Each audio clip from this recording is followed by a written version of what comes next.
US exceptionalism. And Victor's put the slide up here, and what you can see is kind of a virtuous cycle that we've had. And it really started in 2011, but accelerated materially starting in 2014. And what happened then is the dollar started to rise. And in 2014 as well, we had a period where the European Central Bank and the Bank of Japan was moving towards negative interest rates, which is kind of a crazy concept, but they did.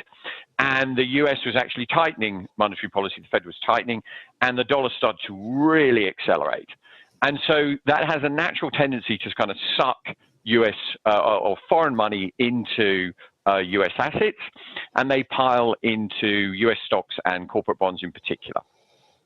Now, that in itself feeds through into the economy, and it feeds through in a number of ways. So as Victor said, we have this thesis that we call hyper-financialization.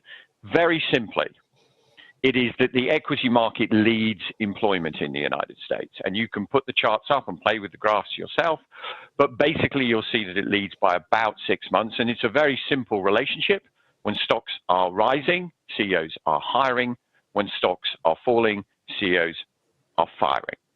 So we have this period that as stocks started to perform, CEOs are hiring lots of people. That helps support consumption and helps support employment. And then at the same time, we have another impact, which is it drives the wealth effect. And the wealth effect in the United States as a driver of consumption has never been greater.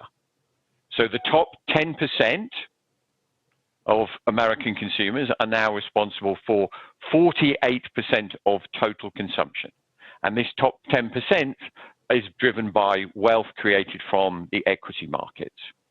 And then finally, as the economy booms, because you've got all this employment and all this consumption going on, we typically get a large current account deficit. So we import an awful lot of goods, and that has to be funded by foreigners. The only people who can fund the current account deficit, as anyone in Brazil might know, is or Argentina, are foreigners, and if they leave, that's a problem. But basically, it sucks in even more money. So you get this sort of virtuous cycle where the money comes in. As the money comes in, it gets invested in US assets. That supports the economy.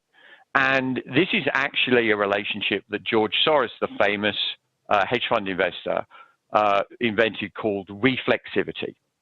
And reflexivity can lead to extreme mispricing in the market because it is inherently, Victor, unstable.